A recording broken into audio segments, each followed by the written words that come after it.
in on Japanese-held positions on New Guinea, second largest island in the world, Australian jungle fighters struggle through some of the world's worst combat terrain.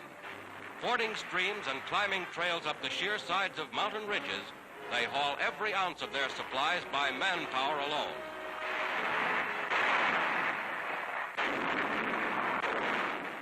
Fighting under exhausting conditions, these courageous Australians are playing a major role in pushing back the Japs in this far-flung theater of war. In sunny Italy, part of which is blanketed by snow, New Zealanders fight on a front far removed from their homeland in the South Pacific. Taking a lesson in camouflage from Soviet ski troops, they move up, supported by Italian Alpine units now fighting with the Allies.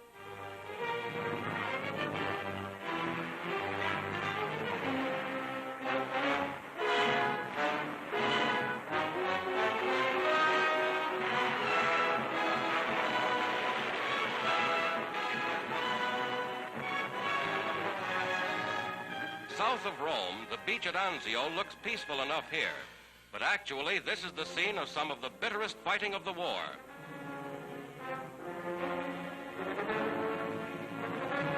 German prisoners are still coming in. Here the Nazis lost 24,000 troops, killed, wounded, and captured. Some are from the famous Hermann Goering division, poured into the lines to try and stem the fierce attacks of the Allies.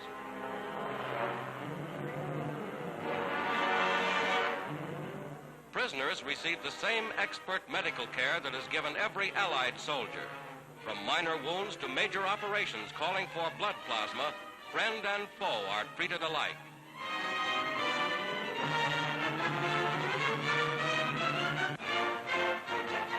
American Army nurses are right at the front to care for the wounded. They draw field rations just like the men and are prepared to stay as long as they're needed. This is typical of the spirit with which American girls are following the flag.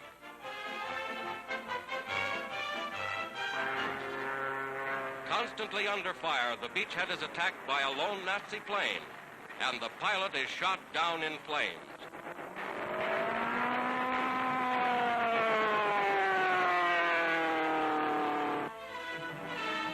Such is this latest glimpse of war in Italy, as the Allies gather their forces for the blow the Nazis know is to come.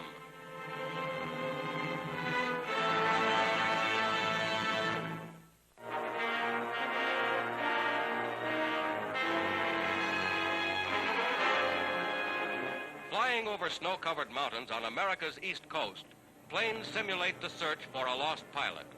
By radio, contact is made with the rescue party on the ground. From the air, a doctor parachutes to Earth with emergency medicines and supplies. A dog team sets out to meet the lost airman. Supposedly hurt but on his feet, he has made snowshoes from twigs. Now they've found him, and life-giving blood plasma is administered. The doctor holds the precious bottle against his body to keep it from freezing.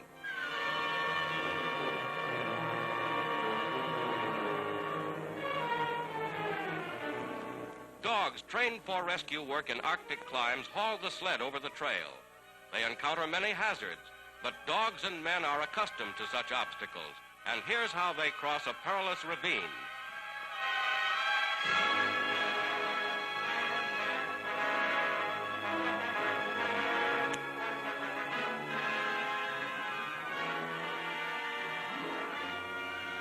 Last comes the wounded pilot. Now safe and sound, he's on his way to the base.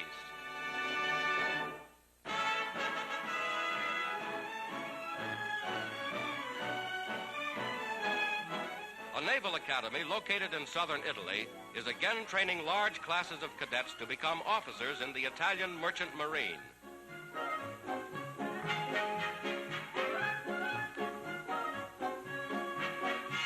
Aboard training ships anchored before the academy, the cadets learn seamanship in one of the real old-timers.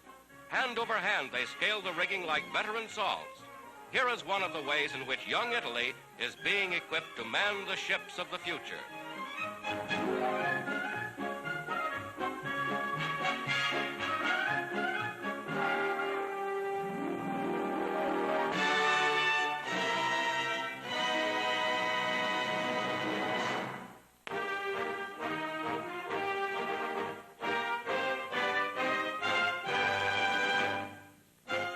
rocket guns at an American Army base serve a new purpose. They're loaded with rocket targets to be fired aloft to test the speed and accuracy of anti-aircraft guns.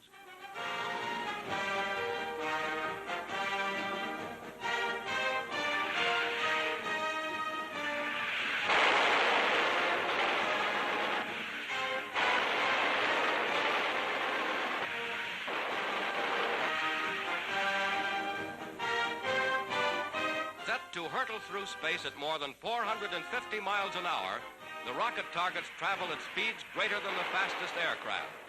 This is a sample of the terrific barrage now being hurled skyward to meet the enemy's raiders.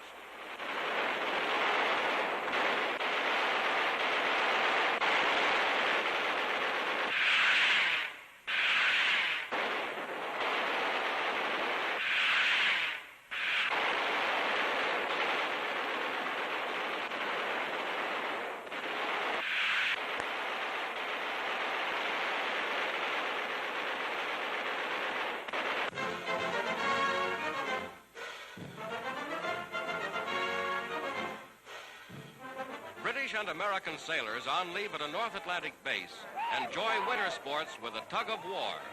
Healthy, friendly rivalry between the fighting men of two great allied nations.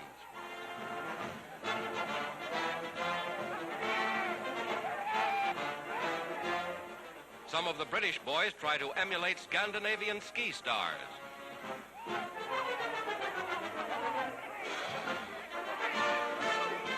Snowshoes or skis, a few days ashore is a welcome change for men who sail the seven seas.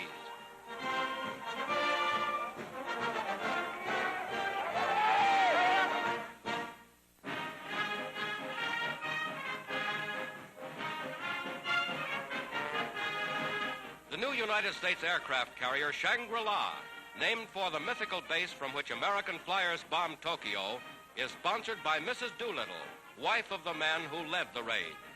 2 years ago, President Roosevelt decorated Major Doolittle, now a Major General, for his daring feat. It was from the carrier Hornet that Doolittle and his 79 valiant flyers prepared for their surprise attack. President Roosevelt called the Hornet Shangri-La when asked to reveal the base from which the huge B-25 bombers took off.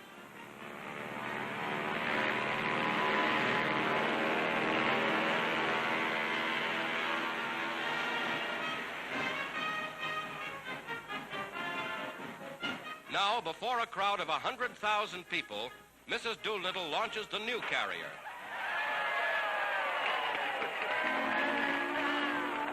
And a real 27,000-ton Shangri-La goes to join the great fleets of United Nations warships.